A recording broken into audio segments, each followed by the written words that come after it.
ప్రేక్షకులందరికీ నమస్కారం. ప్రస్తుతం మన స్టూడియోలో ప్రముఖ తంత్ర జ్యోతిష్యులు, జ్యోతిషరత్న, జ్యోతిష సామ్రాట్ చింతా రుక్మాన్ గదరావు గారు మనతో ఉన్నారు. గురువుగారితో మాట్లాడేద్దాం. నమస్కారం గురుగారు. మాతృదేవోభవ, పితృదేవోభవ, ఆచార్య దేవోభవ. గురుగారు, జూన్ మాసంలో సింహరాశి వారి పరిస్థితి ఓవరాల్గా ఈ నెల ఎలా ఉండబోతుంది? ఎలాంటి జాగ్రత్తలు తీసుకోవాలి? ఎలాంటి పరిహారాలు పాటించడం ద్వారా మంచి ఫలితాలు ఉంటాయి అంటారు? సింహరాశి వాళ్ళ గురించి ముందుగా వారి యొక్క స్వరూప స్వభావాల గురించి మాట్లాడుకుందాము. ఇది మనకు ఎప్పుడు మనం వీడియోలు చేసిన ప్రతి రాశి గురించి చెప్పుకోవడం మనం ఆనవాయితీగా పెట్టుకున్నాము. చెప్పడం కూడా మంచిది. మాస ఫలితాలతో పాటు జీవిత ఫలితాలు కూడా వాళ్ళకి చెప్పినటువంటి తృప్తి మనకు విన్న వాళ్ళకు కలుగుతుంది అనేటువంటి ఆలోచన చేస్తున్నాము. సింహరాశి అంటే ఆ రాశికి అధిపతి రవి గ్రహరాజు, సింహము మృగరాజు. వీళ్ళు పొగడతా ఉంటే చాలు, ప్రాణమైనా ఇచ్చేస్తారు. ప్రాణం కూడా లెక్క వీళ్ళకు. సంతకాలు కావాలంటే ఎక్కడైనా పెడతారు. పొగిడితే వీళ్ళు చేయిందంటూ లేదు. పొగిడితే వీళ్ళ యొక్క బలహీనత. వీళ్ళు ఏది ఓపెన్గా చెప్పకూడదు, చెబితే ఏది జరగదు. చెప్పకుండా వీళ్ళు ఉండలేరు, దీన్ని సవరించుకోలేరు. వీళ్ళకి ఎంత వేగంగా కోపం వస్తుందో, ఎంత వేగంగా అలుగుతారో అంత వేగంగా మళ్ళీ కలుసుకుంటారు. ఎన్నన్నా మళ్ళీ దగ్గర చేరేవాళ్ళు సింహరాశి వాళ్ళు. వీళ్ళు చేసే సహాయం ఎవరు చేయరు, బాగా ఆదరిస్తారు. వీళ్ళ వీక్నెస్ తెలుసుకుంటే మాత్రం ఎంతైనా సరే వీళ్ళ దగ్గర దోచుకునేచ్చు, పోగొడతా. ఈ సింహరాశి వాళ్ళు ఒక విధంగా చెప్పిన సింహం అన్నమే కానీ వీళ్ళని కానీ మనం పొగుడుతుంటే చిన్నపిల్లల్లా ఉంటారు. అంత కల్మషమైన స్వభావాలు వీళ్ళు. వీళ్ళకి ఖచ్చితంగా కులదైవ అనుగ్రహం ఉండదండి. సింహరాశిలో పుట్టిన, సింహ లగ్నంలో పుట్టిన కులదేవతను ఎంత ఆరాధిస్తే అంత డెవలప్మెంట్. వీళ్ళు అంతే రూల్. ఇంకా వేరే దేవతలు, ఇష్టదేవతలు అంత తర్వాత విషయం. ఫస్ట్ కులదేవతను ఆరాధించాలి. కులదేవత ఎవరో తెలియకపోతే ఏంటి గురుగారు పరిష్కారం? తెలుసుకునే మార్గం ఏంటంటారు? కులదేవత అంటే చాలామంది వెంకటేశ్వర స్వామి అంటున్నారు. ఆయన యుగదేవత. కులదేవతను ఎలా ఆరాధిస్తారంటే మామిడి చెట్టు, వేప చెట్టు, రావి చెట్టు, మారేడు చెట్టు, జమ్మి చెట్టు, ఇట్లాంటి చెట్ల కింద పుట్టమట్టితో విగ్రహాలు చేసి ఆ కులస్తులు మాత్రం వెళ్ళి నైవేద్యాలు సమర్పించి ఏదైనా వాళ్ళు ఇవ్వంటే బళ్ళు కూడా ఇచ్చి వాళ్ళ పిల్లల తల వెంట్రుకలు తీసుకునేసి వాళ్ళు అక్కడే పూర్తిగా భోంచేసేసి ఆ మళ్ళీ ఒక గొంతులోడి ఆ విగ్రహాలను నిక్షిప్తం చేసి దాన్ని కర్పూరంలో దండం పెట్టుకుని వచ్చేస్తారు. ఓపెన్ ప్లేస్లో చేస్తారు కులదేవత ఆరాధన. ఆలయం ఉండదు, చెట్టు కింద. పలానా చెట్టు కింద మా దేవుడికి పెట్టుకుంటామనేటువంటి ఆచారము. పెద్దవాళ్ళు తర్వాత వాళ్ళకి అందివ్వకుండా ఈ జ్ఞానాన్ని ఇవ్వకపోవడంతో వంశక్షయాలు కావడము, వంశం అభివృద్ధి చెందకపోవడము, మగవాళ్ళు తగ్గిపోయి ఆడవాళ్ళు పెరిగిపోవడము, సంతానమే లేకపోవడము, అన్ని విధాలుగా అభివృద్ధి కుంటుపడిపోతుంది కులదేవత అనుగ్రహం లేకపోతే. ఈ కులదేవత అనుగ్రహము సింహరాశి వాళ్ళకి ఖచ్చితంగా కావాలి. ఎందుకంటే 5వ స్థానం కులదేవత స్థానం. మేషరాశి నుంచి 5వ స్థానం సింహరాశి. నైసర్గిక కులదేవత స్థానం సింహరాశి. కాబట్టి వీళ్ళు కులదేవతను ఆరాధిస్తేనే ఈ లగ్నం రాశి యాక్టివేట్ అవుతుంది. చేయకపోతే తర్వాత తరం వాళ్ళ జనరేషన్స్కి కులదేవత అనుగ్రహం, కులదేవత శాపము, ఆగ్రహం వాళ్ళకి జాతకంలో కనిపిస్తుంది. ఇది చేయడం వల్ల వీళ్ళు ఎంతైనా గ్రోత్ అవ్వచ్చు. కులదేవతకు ఎక్కడ పుణ్యక్షేత్రాలు ఉండవు. వారి పొలాల్లో వారు ఒక చెట్టు కింద మా దేవుడిని అక్కడ పెట్టుకుంటామని చెప్పి ఆ చెట్టుకి నూలు చుట్టుంటారు, పసుపు కుంకాలు పెట్టుంటారు. ఎన్నో మామిడి తోటల్లో మామిడి చెట్లకు, వేప చెట్లకు, రావి చెట్లకు, మర్రి చెట్లకు పెడతా ఉంటారు. అది ఎప్పుడైతే విస్మరించి మా కులదేవత వెంకటేశ్వర స్వామి అంటే ఆయన యుగదేవుడు, ఆయన కూడా ఒక కష్టం వచ్చి అక్కడికి వచ్చాడు. ఒక కులానికి కదా, ఈ యుగానికే ఆయన దేవుడు ఆయన. కాబట్టి కులదేవత అనుగ్రహం లేకపోతే వెంకటేశ్వర స్వామి దగ్గర పోతే ఇక్కడ కులదేవత అనుగ్రహం లేదని అక్కడ పరివార దేవతలు తెలుస్తుంది. ఆలయ పరివార దేవత ఉంటారు, ఆలయ ద్వారపాలకులు ఉంటారు, క్షేత్రపాలకులు ఉంటారు. వాళ్ళని చూస్తారు, డాక్యుమెంట్ వెరిఫికేషన్ జరుగుతుంది. అక్కడ వస్తూ ఉండే వ్యక్తి ఇంటి దేవుడిని పూజించలేదు, మన స్వామి దగ్గరికి వచ్చి అంటారు. పర్మిషన్స్ రావు. ప్రతి ఒక్కరు కులదేవతను ఆరాధిస్తే ఏ దేవుడి దగ్గరికి వెళ్ళినా పనులు అవుతాయి. ఆధార్ కార్డు లాంటిది కులదేవత అనేది. సింహరాశి వాళ్ళకు కులదేవత ఆరాధన మొట్టమొదటి ప్రాధాన్యత. వీళ్ళకి ఏ దేవుని పూజించాల్సిన పనే లేదు, కులదేవతని ఆరాధన. అంటే ఈ రాశి మకా నక్షత్రంతో ప్రారంభమవుతుంది. మకా నక్షత్రం పితృ నక్షత్రం. మకా నక్షత్రం ఎవరైనా పుట్టారంటే అంతకుముందు జన్మలో కూడా వాళ్ళు అదే ఇంట్లో పుట్టినారని అర్థం. వాళ్ళ ముందు జన్మ కూడా వీళ్ళు పుట్టినటువంటి, ఇప్పుడు ఈ జన్మలో పుట్టినటువంటి ఈ ఫ్యామిలీలోనే పుట్టుంటారు. మా అత్త పుట్టింది, ఈమె మా పెద్దమ్మ, మా మేనమామ, మా పెద్దనాన్న మళ్ళీ పుట్టినట్టు ఉంటారు. అదే పోలికలు ఉంటాయి. ఆ పేరు పెట్టి పిలిస్తే పలుకుతూ ఉంటారు. మకా నక్షత్రం వచ్చి పితృ నక్షత్రము. పితృదేవతలు మళ్ళీ ఆ నక్షత్రం జన్మ తీసుకున్నారు. కాబట్టి పితృపరిహారము, కులదేవత పరిహారం రెండూ చేయాల్సినటువంటి ఏకైక రాశి. నీటి దానం, అన్నదానం ఎక్కువ చేసి ఈ రాశి డెవలప్ అయిపోతుంది. ఇప్పుడు నేను చెప్పినటువంటి కులదేవతారాధన, పితృదేవతారాధన, అన్నము నీళ్లు, అన్నదానం నీటిదానం, జలదానము అన్నదానం. మరి జలదానం అన్నదానం ఎవరికి చేయాలి? మనుషులకే చేయాలనా? అవసరం లేదు. కుక్కలకు బిస్కెట్లు ఇవ్వచ్చు, ఆవులకు అరటి పండ్లు ఇవ్వచ్చు, కోతులకు పండ్లు ఇవ్వచ్చు, పావురాలకు గింజలు వేయచ్చు, చీమలకు నూకలు వేయచ్చు. ఇదంతా కూడా అన్నదానం కన్నా గొప్పది. అన్నదానం నిజంగా చేసామంటే కూరలో ఉప్పు లేదు, అన్నం ఉడకలేదు అంటారు. ఇవైతే హ్యాపీగా తిని ఆశీర్వదిస్తాయి నిస్వార్థంగా. ఇటువంటి భూతదయ కలిగి ఉంటే చాలు, వీళ్ళు ఈజీగా డెవలప్ అయిపోతారు. ఇంక నేను చెప్పబోయే వారఫలం కూడా వీళ్ళకి అవసరమే లేదు, ఇవి చేసుకుంటే చాలు. ఇక జూన్ మాసానికి వచ్చేస్తే ఎలాంటి పరిస్థితులు ఉండబోతున్నాయి గురుగారు? జూన్ మాసం తీసుకుంటే వీళ్ళకు లాభంలో గురువు నెంబర్ 1 ప్లస్ పాయింట్. జన్మకేతువు, భక్తి జ్ఞాన వైరాగ్యాలు పెరిగిపోతాయి. ఏది శాశ్వతం కాదు, అన్నిటికీ ఆరాటపడతాము, చివరికి మిగిలేది ఏమి ఉండదు. ఇటువంటి జ్ఞానం, చింతన ప్రారంభమవుతుంది. దేవుణ్ణి నమ్మని వాళ్ళకు కూడా ఆ నమ్మకం కలిగే అవకాశం కనిపిస్తుంది. ఖచ్చితంగా అనిపిస్తుంది. వైరాగ్యం. తర్వాత సప్తమంలో రాహు. సప్తమంలో రాహు ఉన్నప్పుడు ఏమవుతుంది? వీళ్ళ యొక్క సహచరులు, ఫ్రెండ్స్, నెట్వర్క్, స్నేహితులు, బంధువులు, సమాజంలో ఎవరెవరు కలుషితమైన వాళ్ళు వీళ్ళు కనిపిస్తారు. రాహు అంటేనే అంత జిమ్మిక్కులు కాబట్టి సమాజంలో ఉన్నటువంటి రుగ్మతలన్నీ వీళ్ళు ఇంతవరకు తెలుసుకోకుండా కొన్ని భ్రమలో ఉంటారు. వాడు మంచోడు, వీడు మంచోడిని, మిత్రుడెవరు, శత్రుడెవరు, అవన్నీ డొలతనాలని బయటపడతాయి. అరే వీడేదో మంచోడు కొన్ని ఇన్ని రోజులు చూస్తే, వీడేంది ఇట్లా ఉన్నాడు, వీడిని మనం నమ్మున్నాము, ఎంతో హెల్ప్ చేసినాము అనేవన్నీ బయటపడతాయి. రాహు వచ్చేకాడికి 7వ స్థానంలో ఉండడం వల్ల.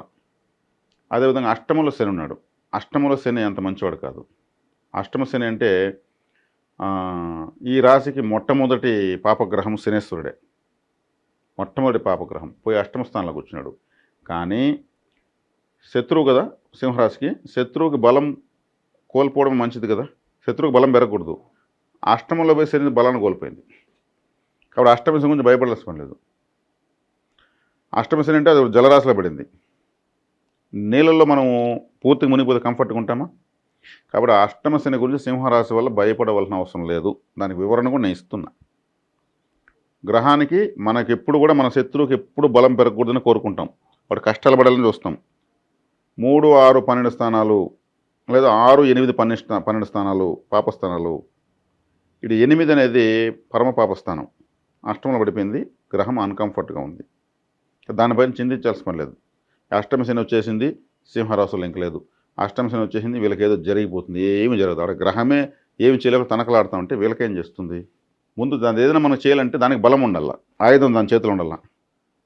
అన్కంఫర్ట్గా ఉంది. కాబట్టి సింహరాశులు అష్టమ శని గురించి భయపడాల్సిన లేదు. వీళ్ళకి కులదేవతారాధన, పితృదేవతారాధన చేసుకుంటే చాలు, యాక్టివేట్ అవుతుంటారు.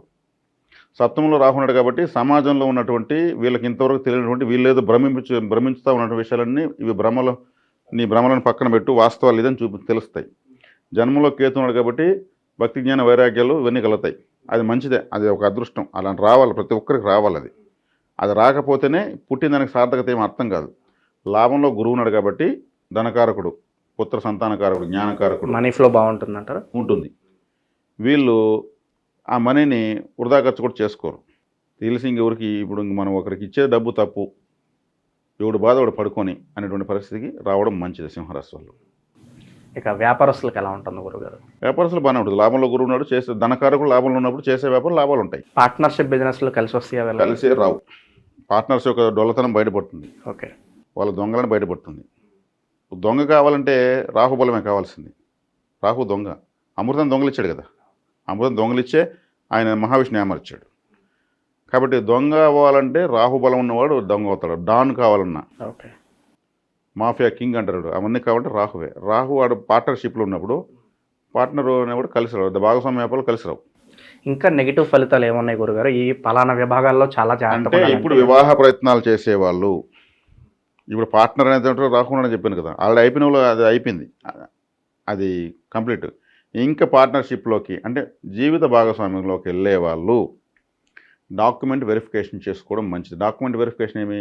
అమ్మాయి జాతకము సరైనది కాదా చూసుకోవాలి. అంటే వాళ్ళు ఇస్తారు, అడిగితే ఇస్తారు. ఎప్పుడు ఇస్తారు, ఎప్పుడు మీరు తీసుకోవాలి? మీ జాతకం ముందు వాళ్ళకి ఇవ్వకూడదు. మీ జాతకం ముందు వాళ్ళకి ఇచ్చారంటే ఏమవుతుంది? ఈ జాతకానికి ఎలా ఉంటే సరిపోతుందో అలా డిజైన్ చేసుకొచ్చి అప్పుడు ఇస్తారు వీళ్ళు. కంపాటబిలిటీ కూడా వాళ్ళు ముందే.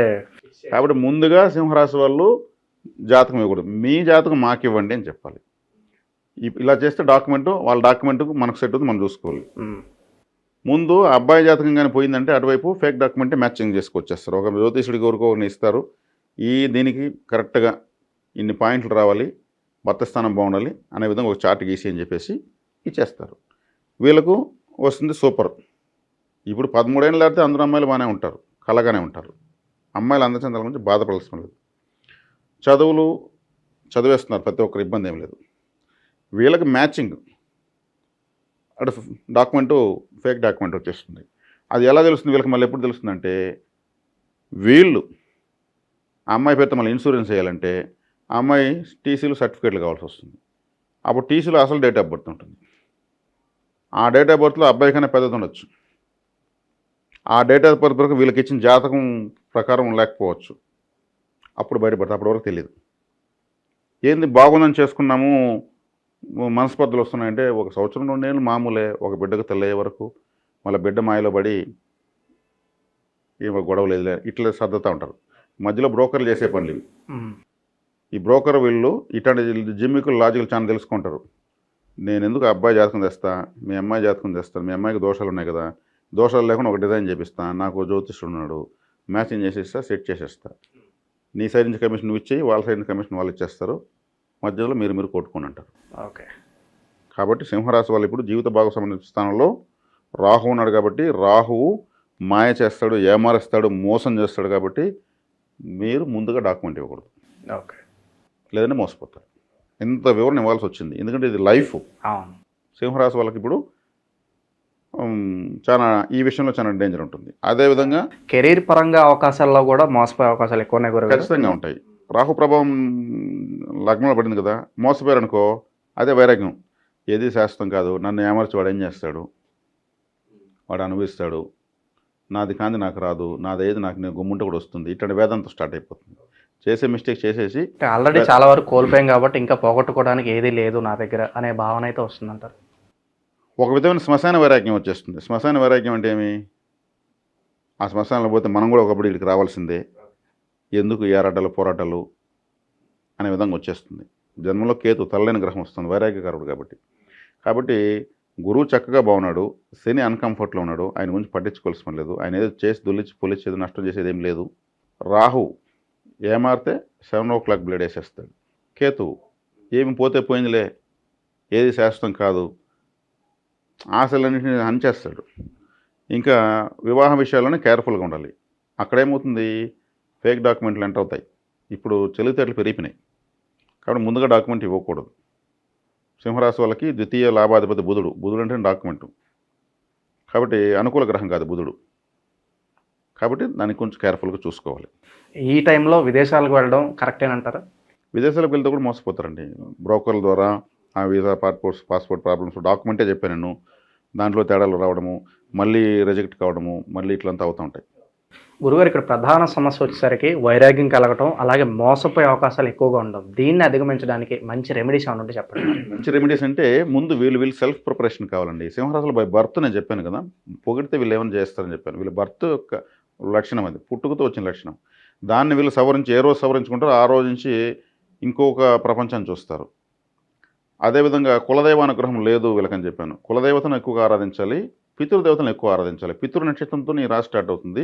పితృకారకుడే ఈ రాశి అధిపతి సూర్యుడు. ఇప్పుడు సూర్య నమస్కారాలు, పితృదేవతారాధనలు, కులదేవతారాధనలు చాలా ఇంపార్టెంట్. ఇప్పుడు నేను ద్వాదశ జ్యోతిర్లింగాలు చెప్పలేదు. వీళ్ళ ఇంటి దేవుడు నెంబర్ 1, సీరియల్ నెంబర్ 1. వీళ్ళు పుట్టడానికి కారకమైనటువంటి తల్లిదండ్రులు, తాత ముత్తాతలు, పూర్వీకులను వీళ్ళు ఖచ్చితంగా ఆరాధించి తీరాల్సిందే. నీటి దానము, జలదానం చెప్పాను. మనుషులకు పెట్టేదే కాదు, ఇతర జీవులను ఆదరించాలి, భూత దయ కలిగి ఉండాలి. అంటే సింహము చెప్తా ఉంటారు, ఇది తినేసి కొంత జీవులకు వదులుతుందంటారు.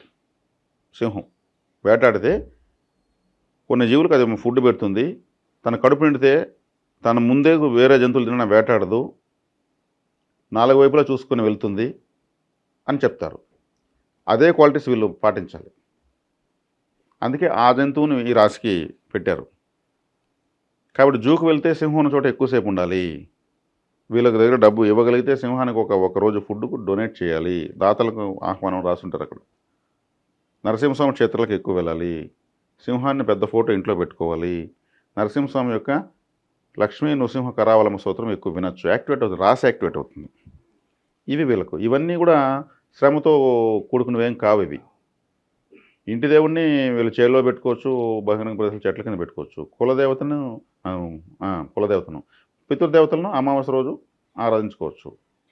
తర్వాత బయట క్షేత్రాలకు వెళ్తే అప్పుడు పర్మిషన్లు వస్తాయి. సో ఓవరాల్గా జూన్ మాసంలో సింహరాశి వాళ్ళందరికీ కూడా ఏ విధంగా ఉండిపోతుంది, ఎలాంటి పరిహారాలు చేసుకోవాలి, చాలా బాగా వివరించారు గురుగారు. ధన్యవాదాలు. ధన్యవాదాలు.